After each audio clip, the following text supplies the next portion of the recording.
আজকের ভিডিওটা খুব মনোযোগ দিয়ে শুনবেন, কারণ আজকের এই ভিডিওটি দেখার পরে আপনি নিজেই বলবেন আমি আজ জীবন চেঞ্জ করে দেওয়ার মতো অনেক কিছু শিখতে পেরেছি। So this video must important for you. দেখুন, একটি মানুষ যত বেশি পরিশ্রমী হোক না কেন, পরিশ্রম করতে করতে তার সামনে একটা সময় অবশ্যই আসে যখন তার কাজ বা পড়াশোনা করতে ইচ্ছে করে না, যখন তার মনে হয় এই কাজটা এখন না পরে করব। তো বন্ধু, আজ আমি আপনাদেরকে মোটিভেশন দেওয়ার সঙ্গে সঙ্গে প্র্যাকটিক্যালি প্রত্যেকটা কথাকে বোঝানোর চেষ্টা করব যে জীবনের সামনের দিকে এগিয়ে যাওয়ার জন্য নিজেকে পুশ করাটা কত বেশি প্রয়োজন। ভিডিও শুরু করার আগে আমি আপনাদের ছোট্ট একটা গল্প শোনাই। একটি ছেলে যে কিনা কিছুদিন আগে তার পড়াশোনা শেষ করেছে। ছেলেটি পড়াশোনাতে ভালো স্টুডেন্টই ছিল, প্রতিবার এক্সামে সে ভালো মার্কস নিয়ে আসতো, প্রতিবার তার স্কুল কলেজে টপ করত এবং সে ভালো রেজাল্ট নিয়ে পাশ করেছে। আর এরপরে যখন চাকরি পাওয়ার সময় আসে তখন ওই ছেলেটি কোথাও চাকরি পাচ্ছিল না। এরপরে ছেলেটি চাকরির খোঁজে নিজের গ্রাম থেকে শহরে চলে আসে। তারপরে ৩-৪ দিন কাজের খোঁজ করে, বাট কোথাও সে কোনো কাজ খুঁজে পায়নি। যেখানেই সে কাজের জন্য যেত সেখান থেকেই মানুষ তাকে মানা করে দিত। আর ছেলেটি একদিন বসে বসে ভাবে, আমি তো পড়াশোনায় অনেক ভালো ছিলাম, আমি কঠোর পরিশ্রম করে এক্সামে ভালো নাম্বারও নিয়ে এসেছি, আমার মধ্যে নলেজও আছে, তাহলে আমি কেন চাকরি পাচ্ছি না, আমি প্রত্যেকবার কেন অসফল হয়ে যাচ্ছি।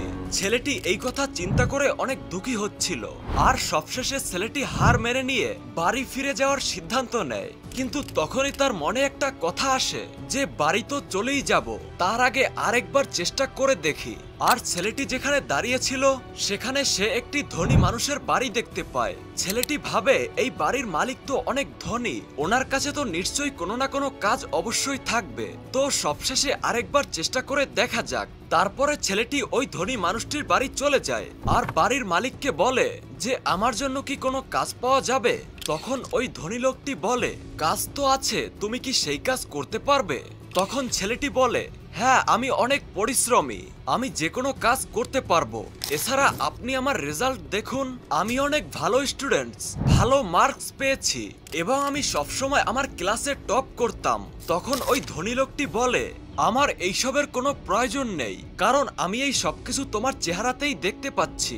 তুমি একটা কাজ করো, ওই সামনে দেখতে পাচ্ছ কতগুলো পাথর পড়ে আছে, ওই পাথরগুলো নিয়ে এসে এই গর্তের মধ্যে রেখে দাও, আর এরপরে তুমি আমার অফিসে চলে আসবে।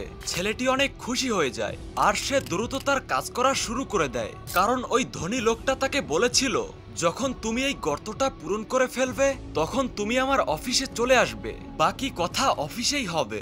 ছেলেটি খুব দ্রুত ওই গর্তটি পূরণ করে দেয় আর অফিসে গিয়ে বলে, আমি ওই কাজটা শেষ করে দিয়েছি, এখন বলুন আমাকে কি কাজ করতে হবে।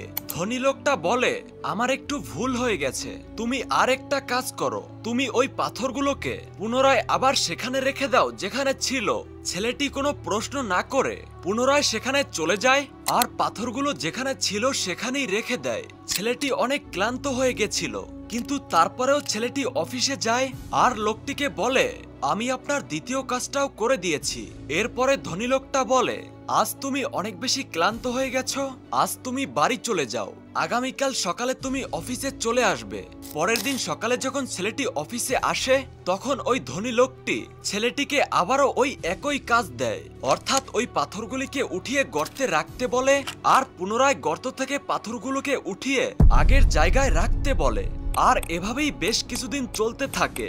এরপরে ধনী লোকটা ছেলেটিকে জিজ্ঞেস করে, তোমার কি রাগ হচ্ছে না, তুমি কি ক্লান্ত হও না, কারণ তুমি এখনো পর্যন্ত একবারও প্রশ্ন করনি। তখন ওই ছেলেটি বলে যে না, আমি এই কারণে প্রশ্ন করিনি, কারণ আমার কাছে যে কাজ আছে সেই কাজটাই হলো আমার দায়িত্ব, তাছাড়া আমার কাছে না বলার মতো কোনো অপশন নেই, আমার কাছে প্রত্যেকটা কাজই সমান। এই কথা শুনে ধনী লোকটা খুশি হয়ে যায় আর ধনী লোকটা বলে, আসলে এতক্ষণ পর্যন্ত তোমার ইন্টারভিউ চলছিল, কাল থেকে তোমার জবটা পার্মানেন্ট হয়ে গেল। দেখুন, জীবনে আপনি একটি কথা সবসময় মনে রাখবেন, বাস্তব জীবন এন্ড বইতে পড়া জীবনের মধ্যে অনেক পার্থক্য থাকে।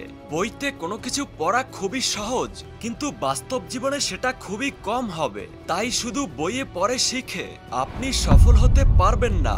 সফল হওয়ার জন্য আপনাকে বাস্তবে কঠোর পরিশ্রম করতে হবে। আজকের এই ভিডিওতে 4টি পয়েন্টস নিয়ে কথা বলবো, আর এই 4টি পয়েন্টস খুবই গুরুত্বপূর্ণ। এখন আপনাদের অনেকেরই মন বলতেছে, কি সব ফালতু ভিডিও দেখছিস তুই, স্কিপ কর এইসব।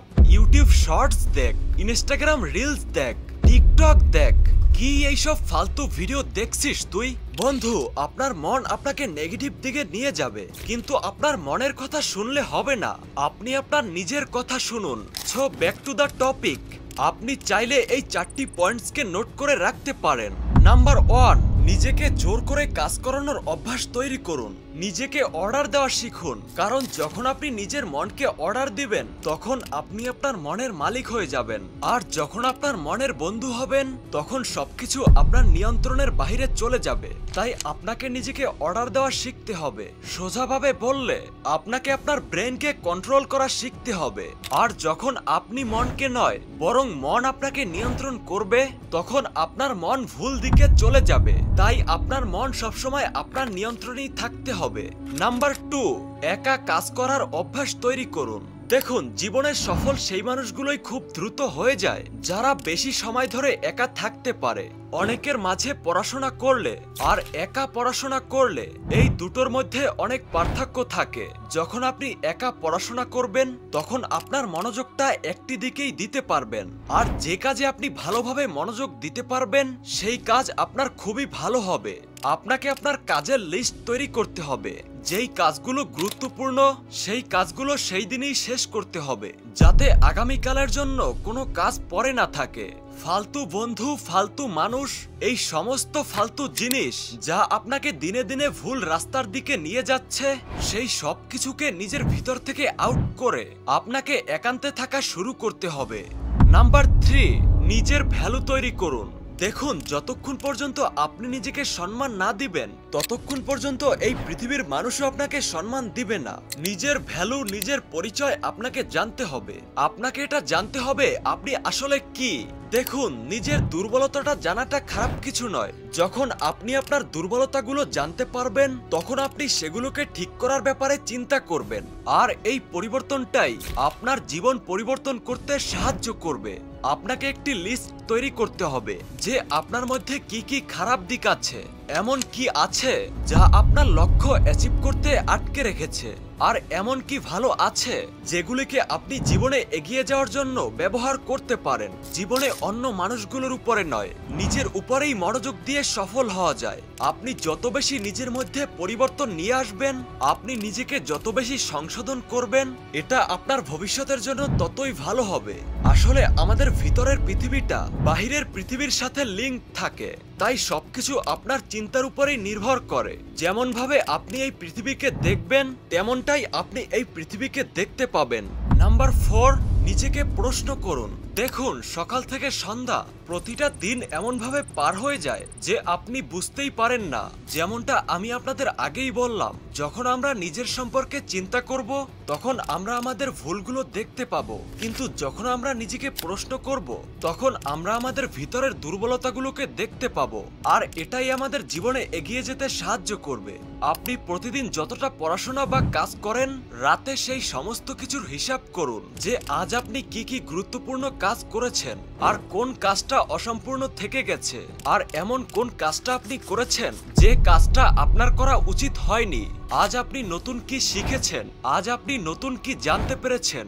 আপনাকে নিজের ভিতরে এমনভাবে হারিয়ে যেতে হবে যেন আপনি বাইরের পৃথিবী সম্পর্কে কিছু না জানতে পারেন। ফালতু জিনিস, ফালতু মানুষ, ফালতু চিন্তা, এই সমস্ত কিছু থেকে আপনি যত বেশি দূরে থাকবেন সফলতাটা তত আপনার নিকটে চলে আসবে। যেমন আতশ কাচের মধ্যে দিয়ে সূর্যের আলোকে যদি একটি কাগজের উপরে নির্দিষ্ট জায়গায় যদি ফেলা হয় তাহলে কাগজের টুকরোর মধ্যে আগুন ধরে যাবে, আর এটাই হলো ফোকাস করার ক্ষমতা। তাই আপনাকে একটি সময় একটি কাজেই ফোকাস করতে হবে, আর এমন ভাবে ফোকাস করবেন যেন আপনি ওই কাজটিকে কমপ্লিট করে ছাড়বেন। ফর এক্সাম্পল, যখন আপনি নিঃশ্বাস নেবেন তখন আপনি পানি পান করতে পারবেন না, আপনি কি কখনো এটাকে নোটিশ করেছেন? তাই আপনাকে একবারে একটি কাজ করার অভ্যাস তৈরি করতে হবে। যদি আপনি আলাদা আলাদা জায়গায় মনোযোগ দেওয়ার চেষ্টা করেন অথবা একই সঙ্গে অনেকগুলো কাজ করার চেষ্টা করেন, তাহলে কোনো কাজটাই আপনি ভালোভাবে করতে পারবেন না। কারণ মানুষ অন টাস্কিং, মাল্টিটাস্কিং নয়। তাই আপনার কাছে যত কাজই থাকুক না কেন, সবসময় একটি কাজকে বেছে নিয়ে সেটাকে পুরোপুরি শেষ করে তারপরে দ্বিতীয় কাজটি করতে হবে। আর একটি কথা আপনি মনে রাখবেন, কোনো একটি কাজ পূর্ণ করতে গিয়ে পরিশ্রম হয় না, আসল পরিশ্রমটা করতে হয় ওই কাজটা শিখতে গিয়ে। তাই কাজ পূর্ণ করার থেকে বেশি গুরুত্বপূর্ণ হলো সেই কাজটিকে শেখা। তাই কোনো একটি জিনিসকে অন্ধের মতো না করে সেটাকে বুঝতে শিখুন। কারণ যখন আপনি কোনো কিছু বুঝবেন তখন আপনি সেটাকে দীর্ঘদিন পর্যন্ত মনে রাখতে পারবেন। কিন্তু যেটা আপনি শুধু মুখস্থ করবেন সেটা কিছু সময় পরই আপনি ভুলে যাবেন। সবশেষে একটি কথা মনে রাখবেন, পড়াশোনার থেকেও সবথেকে গুরুত্বপূর্ণ হলো সফল হওয়া। পড়াশোনা তো আমরা সফল হওয়ার জন্যই করে থাকি, তাই আপনাকে পড়ার জন্য নয় বরং শেখার জন্য পড়তে হবে। তো বন্ধু, ভিডিও ভালো লাগলে ভিডিওটাতে একটি লাইক দিবেন এন্ড কমেন্ট করে জানান নেক্সট ভিডিও কোন টপিকে প্রয়োজন। তো সবাই ভালো থাকুন, সুস্থ থাকুন, বাই। কথা হচ্ছে নতুন কোনো ভিডিওতে।